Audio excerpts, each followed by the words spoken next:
नमस्कार, मी रुचिता. ॲग्रोनमध्ये आपल्या सर्वांचं स्वागत. आजकाल हवामानाचा काही नेमच राहिला नाहीये. कधी कमी पाऊस तर कधी अतिवृष्टी, आणि अशा परिस्थितीत शेतकऱ्यांसमोर सगळ्यात मोठा प्रश्न उभा राहतो तो म्हणजे पिकांची लागवड नेमकी करायची कशी.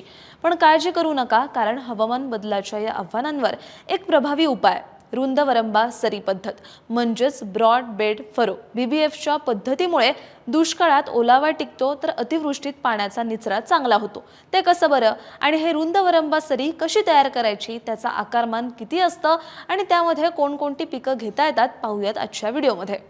सरी वरंबा आपल्या सगळ्यांच्याच ओळखीचा आहे. त्यातला वरंबा जेव्हा जास्त रुंद आणि उंच असतो तेव्हा त्याला म्हणतात रुंद वरंबा सरी पद्धत. म्हणजेच यामध्ये उंच गादी वाफा, पट्टे किंवा बेड तयार केले जातात. 2 गादी वाफ्यांमध्ये सरी तयार केल्या जातात आणि उंच वरंब्यावर पिकं घेतली जातात. त्यामुळे सरीमध्ये पाणी साठवता येतं किंवा गरज पडल्यावर साठलेल्या पाण्याचा निचरा करणंही सोपं होतं.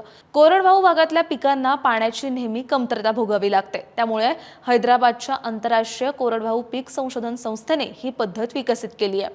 अर्थातच कोरडवाहू पिकांसाठी विकसित केली म्हणजे यामध्ये पाण्याची बचत होणार. पण किती? तर या पद्धतीत पाण्याची जवळपास 25 ते 30% बचत होते. सोबत मातीची धूप थांबते आणि पिकांना आवश्यक तेवढाच ओलावा मिळतो. मातीत ओलावा राहत असल्यामुळे बियाणांची उगवण चांगली होते आणि 15 ते 20% बियाणे कमी लागतात. त्यामुळे उत्पादन खर्च कमी होतो. शिवाय शेतामधल्या आव्हानांवर मात करता येत असल्यामुळे उत्पादनात वाढ मिळते. म्हणजेच काय? कमी खर्च, कमी जोखीम आणि जास्त फायदा. आता हे रुंद वरंबे आपल्याला तयार करायचे म्हणजे त्यासाठी मजूर लागणार किंवा यंत्र लागणार. त्यामुळे सुरुवातीचा खर्च आपल्याला जरा जास्त वाटू शकतो. पण जर तुम्ही रुंद वरंबा सरी लागवड यंत्र वापरत असाल तर मजुरी खर्चात, वेळेत आणि इंधनातही बचत होते. कारण हे प्लांटर एकाच वेळी बेड तयार करतं, सऱ्या खोदतं, पेरणी करतं, खत देतं आणि बियाणाला झाकूनही घेतं. याशिवाय या रुंद वरंब्यांना आच्छादन करणंही सोपं होतं. त्यामुळे तण नियंत्रण होतं, जमिनीची धूप कमी होते, ओलावा कमी होतो. त्यामुळे उन्हाळ्यात जेव्हा मातीचं तापमान जास्त वाढतं अशा वेळेलाही रुंद वरंबा पद्धत फायदेशीरच ठरते. सोबत वरंब्यावर ठिबक सिंचनाची सोय केली तर पाण्याची आणखी बचत करता येते. म्हणजे काय? कमी पाण्यातही चांगलं उत्पादन घेता येईल.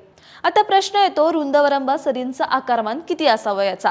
तर BBF मधल्या बेड म्हणजेच वरंब्याची रुंदी 90 ते 150 सेंटीमीटर इतकी असायला हवी, म्हणजे तरी 3 ते 5 फूट. तर बेडची उंची जवळपास 15 ते 20 सेंटीमीटर इतकी असायला हवी. याशिवाय सरींची रुंदी 30 ते 45 सेंटीमीटर म्हणजेच 1 ते 1.5 फूट आणि खोली 15 ते 30 सेंटीमीटर म्हणजेच 1 फूट इतकी असायला हवी.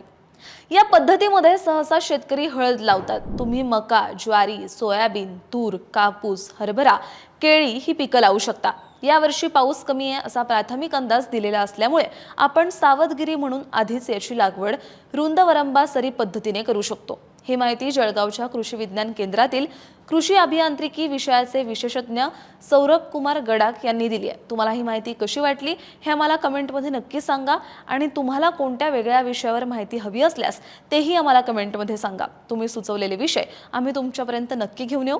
आणि अशाच शेतीविषयक आणि नवनवीन माहितीसाठी ॲग्रोवनला सबस्क्राईब आणि फॉलो करायला विसरू नका.